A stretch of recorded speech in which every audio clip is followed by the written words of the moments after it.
ओम शांति। 11 नवंबर 2023। बाबा के महावाक्य। मीठे बच्चे, जितना तुम बाप को याद करेंगे उतना तुम्हारी बुद्धि का ताला खुलेगा। जिन्हें घड़ी घड़ी बाप की याद भूल जाती है वह हैं अनलकी बच्चे। प्रश्न, खाता जमा करने का आधार क्या है?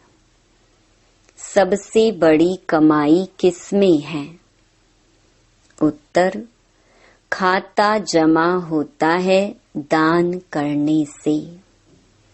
जितना तुम दूसरों को बाप का परिचय देंगे उतना आमदनी वृद्धि को पाती जाएगी। मुरली से तुम्हारी बहुत बड़ी कमाई होती है। यह मुरली सांवरे से गोरा बनाने वाली है। मुरली में ही खुदाई जादू है। मुरली से ही तुम माला माल बनते हो। गीत, हमें उन राहों पर चलना है। ओम शांति। रूहानी बाप समझा रहे हैं बच्चों को कि बच्चे गिरना और संभलना है। घड़ी घड़ी बाप को भूलते हो अर्थात गिरते हो। याद करते हो तो संभलते हो। माया बाप की याद भुलवा देती है क्योंकि नई बात है ना। ऐसे तो कोई बाप को कभी भूलते नहीं। स्त्री कभी अपने पति को भूलती नहीं। सगाई हुई और बुद्धि योग लटका। भूलने की बात नहीं होती। पति पति है, बाप बाप है। अब यह तो है निराकार बाप, जिसको साजन भी कहते हैं। सजनी कहा जाता है भक्तों को। इस समय सब हैं भक्त, भगवान एक है। भक्तों को सजनिया, भगवान को साजन, या भक्तों को बालक, भगवान को बाप कहा जाता है। अब पतियों का पति व पिताओं का पिता वह एक है। हरेक आत्मा का बाप परमात्मा तो है ही। वह लौकिक बाप हरेक का अलग अलग है। यह पारलौकिक परम पिता सभी आत्माओं का बाप एक ही गॉड फादर है। उनका नाम है शिव बाबा। सिर्फ गॉड फादर माउंट आबू लिखने से बताओ चिट्ठी पहुंचेगी? नाम तो लिखना पड़े ना। यह तो बेहद का बाप है। उनका नाम है शिव। शिव काशी कहते हैं ना। वहाँ शिव का मंदिर है। जरूर वहाँ भी गए होंगे। दिखाते हैं ना, राम यहाँ गया, वहाँ गया, गांधी यहाँ गया। तो बरोबर शिव बाबा का भी चित्र है, परंतु वह तो है निराकार। उनको फादर कहा जाता है और किसको सबका फादर कह नहीं सकते। ब्रह्मा विष्णु शंकर का भी वह फादर है। उनका नाम है शिव। काशी में भी मंदिर हैं, उज्जैन में भी शिव का मंदिर है। इतने मंदिर क्यों बने हैं कोई भी नहीं जानते। जैसे लक्ष्मी नारायण की पूजा करते हैं, कहते हैं यह स्वर्ग के मालिक थे, परंतु स्वर्ग कब था, यह मालिक कैसे बने, यह कोई नहीं जानते। पुजारी किसकी पूजा करें, उनके ही ऑक्यूपेशन को ना जाने, तो इसको अंधश्रद्धा कहा जाएगा ना। यहाँ भी बाबा कहते हैं, परंतु पूरा परिचय नहीं है। मात पिता को जानते नहीं। लक्ष्मी नारायण के पुजारी पूजा करते हैं, शिव के मंदिर में जाकर महिमा करते हैं, गाते हैं तुम मात पिता हम बालक तेरे। परंतु वह कैसे मात पिता हैं, कब बने थे, कुछ भी नहीं जानते। भारतवासी ही बिल्कुल नहीं जानते। क्रिश्चियन, बौद्धी आदि अपने क्राइस्ट को, बुद्ध को याद करते हैं, झट उनकी बायोग्राफी को बताएंगे। क्राइस्ट फलाने समय पर क्रिश्चियन धर्म की स्थापना करने आया था। भारतवासी किसको भी पूजते हैं, उनको पता नहीं है कि यह कौन है। न शिव को, न ब्रह्मा विष्णु शंकर को, न जगत अम्बा जगत पिता को, न लक्ष्मी नारायण को जानते, सिर्फ पूजा करते रहते हैं। उन्हों की बायोग्राफी क्या है कुछ भी नहीं जानते। बाप आत्माओं को बैठ समझाते हैं, तुम जब स्वर्ग में थे तो तुम्हारी आत्मा और शरीर दोनों पवित्र थे। तुम राज्य करते थे, तुम जानते हो बरोबर हम राज्य करते थे। हमने पुनर्जन्म लिए, 84 जन्म भोगते भोगते बादशाही गंवा दी। गोरे से काले बन गए हैं, सुंदर थे अब श्याम बन गए हैं। आजकल नारायण को भी सांवरा दिखाते हैं तो सिद्ध होता है वही श्री कृष्ण श्री नारायण था। परंतु इन बातों को बिल्कुल समझते नहीं। यादव हैं मूसल इन्वेंट करने वाले, और कौरव पांडव भाई भाई थे। वह आसुरी भाई और यह दैवी भाई थे। यह भी आसुरी थे, इन्हों को बाप ने ऊंच बनाकर दैवी भाई बनाया है। दोनों भाइयों का क्या हुआ, बरोबर पांडवों की जीत हुई, कौरव विनाश हो गए। यहाँ बैठे हुए भी भल मम्मा बाबा कहते हैं, परंतु जानते नहीं हैं। बाप की श्रीमत पर नहीं चलते हैं, जानते नहीं हैं कि बाबा हमको राजयोग सिखला रहे हैं। निश्चय नहीं रहता। देह अभिमानी होने कारण देह के मित्र संबंधियों आदि को याद करते हैं। यहाँ तो देही बाप को याद करना है। यह नई बात हो गई। मनुष्य कोई समझा न सके। यहाँ मात पिता के पास बैठे हुए भी उनको जानते नहीं। यह वंडर है ना। जन्म ही यहाँ हुआ, फिर भी जानते नहीं क्योंकि निराकार हैं। उनको अच्छी रीति समझ नहीं सकते, उसकी मत पर नहीं चलते तो फिर आश्चर्यवत भागंती हो जाते हैं, जिससे स्वर्ग का 21 जन्मों का वर्षा मिलता है, उनको नहीं जानने से भाग जाते हैं। जो बाप को जानते हैं उनको बख्तावर कहा जाता है। दुख से लिबरेट करने वाला तो एक ही बाप है। दुनिया में दुख तो बहुत है ना। यह है ही भ्रष्टाचारी राज्य। ड्रामा अनुसार फिर भी 5000 वर्ष बाद ऐसी ही भ्रष्टाचारी सृष्टि होगी।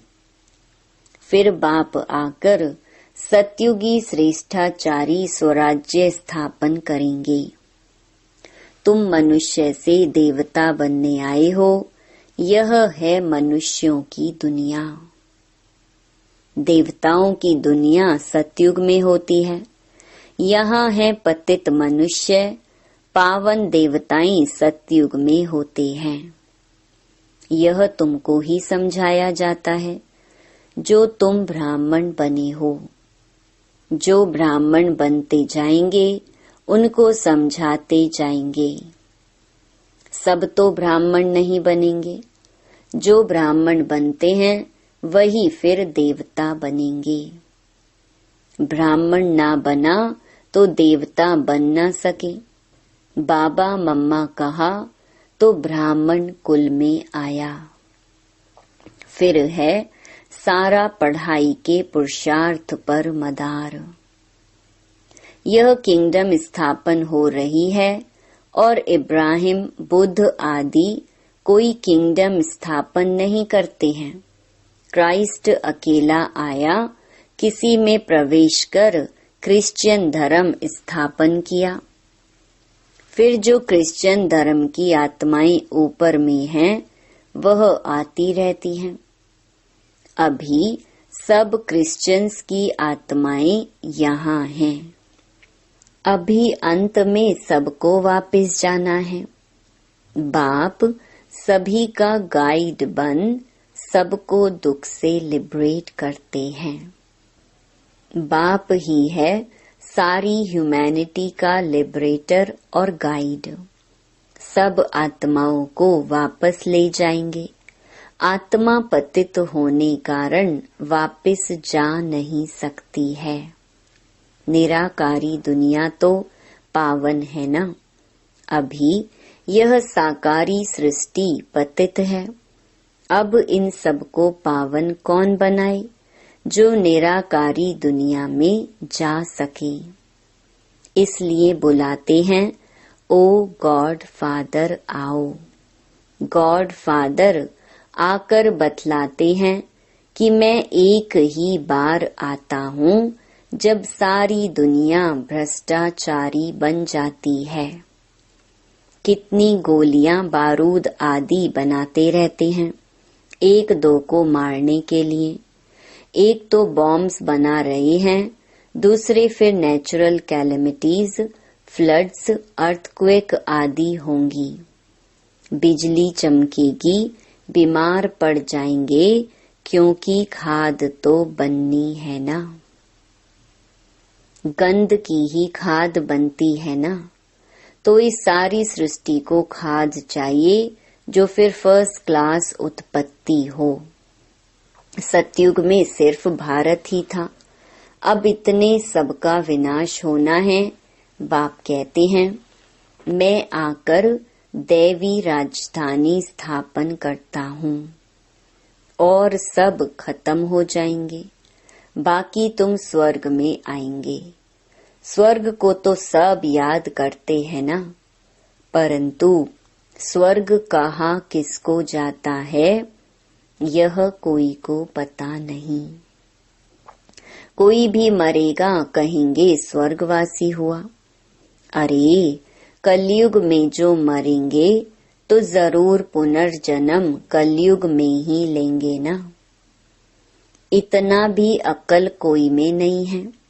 डॉक्टर ऑफ फिलॉसफी आदि नाम रखाते हैं, समझते कुछ नहीं। मनुष्य मंदिर में रहने वाले थे, वह है क्षीर सागर, यह है विषय सागर। ये सब बातें बाप ही समझाते हैं। पढ़ाएंगे तो मनुष्यों को, जानवर को तो नहीं पढ़ाएंगे। बाप समझाते हैं, यह ड्रामा बना हुआ है। जैसा साहूकार मनुष्य वैसा फर्नीचर होगा। गरीब के पास ठिक्कर ठोबर होगा, साहूकार के पास तो इतने वैभव होंगे। तुम सतयुग में साहूकार बनते हो तो तुम्हारे हीरे जवाहरों के महल होते हैं। वहां पर कोई गंदगी आदि होती नहीं, बांस नहीं होती। यहाँ तो बांस होती है, इसीलिए अगरबत्ती आदि जगाई जाती है। वहाँ तो फूलों आदि में नेचुरल खुशबू रहती है। अगरबत्ती जलाने की दरकार नहीं पड़ती। उनको हेवन कहा जाता है। बाप हेवन का मालिक बनाने के लिए पढ़ाते हैं। देखो कैसे साधारण है। ऐसे बाप को याद करना भी भूल जाते हैं। निश्चय पूरा नहीं तो भूल जाते हैं, जिससे स्वर्ग का वर्षा मिलता है। ऐसे मात पिता को भूल जाना कैसी बदकिस्मती है। बाप आकर ऊंच ते ऊंच बनाते हैं। ऐसे मात पिता की मत पर ना चले तो 100% मोस्ट अनलकी कहेंगे। नंबरवार तो होंगे ना। कहाँ पढ़ाई से विश्व का मालिक बनना, कहाँ नौकर चाकर बनना। तुम समझ सकते हो हम कहाँ तक पढ़ते हैं। वहाँ सिर्फ धर्म पिताएं आते हैं धर्म स्थापन करने। यहाँ मात पिता है क्योंकि प्रवृत्ति मार्ग है ना। पवित्र प्रवृत्ति मार्ग था, अभी है अपवित्र प्रवृत्ति मार्ग। लक्ष्मी नारायण पवित्र थे तो उन्हों की संतान भी पवित्र थी। तुम जानते हो हम क्या बनेंगे। मात पिता कितना ऊंच बनाते हैं तो फॉलो करना चाहिए ना। भारत को ही मदर फादर कंट्री कहा जाता है। सतयुग में सब पवित्र थे, यहाँ पतित हैं। कितना अच्छी रीति समझाया जाता है, परंतु बाप को याद नहीं करते तो बुद्धि का ताला बंद हो जाता है। सुनते सुनते पढ़ाई छोड़ देते हैं तो ताला एकदम बंद हो जाता है। स्कूल में भी नंबरवार हैं। पत्थर बुद्धि और पारस बुद्धि कहा जाता है। पत्थर बुद्धि कुछ भी समझते नहीं। सारे दिन में 5 मिनट भी बाप को याद नहीं करते। 5 मिनट याद करेंगे तो इतना ही ताला खुलेगा। जास्ती याद करेंगे तो अच्छी रीति ताला खुल जाएगा। सारा मदार याद पर है। कोई कोई बच्चे बाबा को पत्र लिखते हैं, प्रिय बाबा व प्रिय दादा। अब सिर्फ प्रिय दादा पोस्ट में चिट्ठी डालो तो मिलेगी। नाम तो चाहिए ना। दादा दादियां तो दुनिया में बहुत हैं। अच्छा आज दीपावली है, दीपावली पर नया खाता रखते हैं। तुम सच्चे सच्चे ब्राह्मण हो। वह ब्राह्मण लोग व्यापारियों से नया खाता रखाते हैं। तुमको भी अपना नया खाता रखना है, परंतु यह है नई दुनिया के लिए। भक्ति मार्ग का खाता है बेहद घाटे का। तुम बेहद का वर्षा पाते हो, बेहद की सुख शांति पाते हो। यह बेहद की बातें बेहद का बाप बैठ समझाते हैं और बेहद का सुख पाने वाले बच्चे ही यह सब समझ सकते हैं। बाप के पास कोटों में कोई ही आते हैं। चलते चलते कमाई में घाटा पड़ता है तो जो जमा किया है वह भी ना हो जाती है। तुम्हारा खाता वृद्धि को तब पाता है जब कोई को दान देते हो। दान नहीं देते हो तो आमदनी की वृद्धि नहीं होती है। तुम पुरुषार्थ करते हो आमदनी की वृद्धि हो। वह तब होगी जब किसको दान करेंगे, फायदा प्राप्त कराएंगे। कोई को बाप का परिचय दिया, गोया जमा हुआ।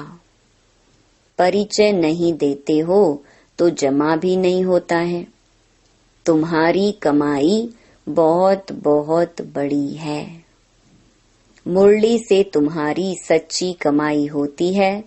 सिर्फ यह मालूम पड़ जाए कि मुरली किसकी है। यह भी तुम बच्चे जानते हो जो सांवरे बन गए हैं, उन्हों को ही गोरा बनने के लिए मुरली सुननी है। मुरली तेरी में है जादू।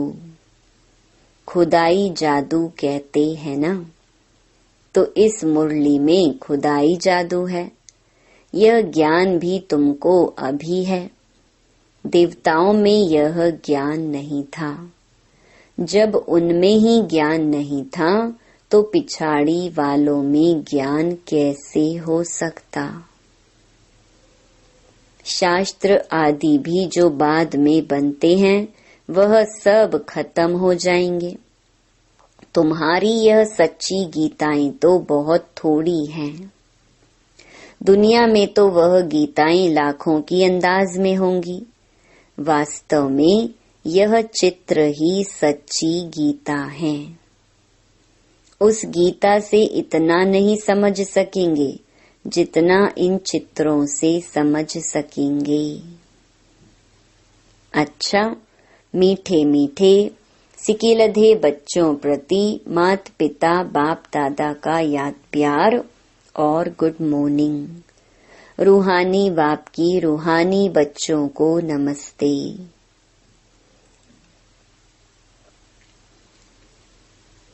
धारणा के लिए मुख्य सार। पहला, अच्छी रीति पढ़ाई पढ़कर स्वयं को बख्तावर तकदीरवान बनाना है। देवता बनने के लिए पक्का ब्राह्मण बनना है। दूसरा, देही बाप को याद करने के लिए देही अभिमानी बनना है। देह को भी भूलने का अभ्यास करना है। वरदान, सदा अपने को सारथी और साक्षी समझ देह भान से न्यारे रहने वाले योग युक्त भव। योग युक्त रहने की सरल विधि है सदा अपने को सारथी और साक्षी समझकर चलना। इस रथ को चलाने वाली हम आत्मा सारथी हैं। यह स्मृति स्वतः इस रथ अथवा देह से व किसी भी प्रकार के देह भान से न्यारा बना देती है। देह भान नहीं तो सहज योग युक्त बन जाते और हर कर्म भी युक्ति युक्त होता है। स्वयं को सारथी समझने से सर्व कर्मेंद्रियां अपने कंट्रोल में रहती हैं। वह किसी भी कर्मेंद्रिय के वश नहीं हो सकते। स्लोगन, विजयी आत्मा बनना है तो अटेंशन और अभ्यास, इसे निजी संस्कार बना लो। ओम शांति।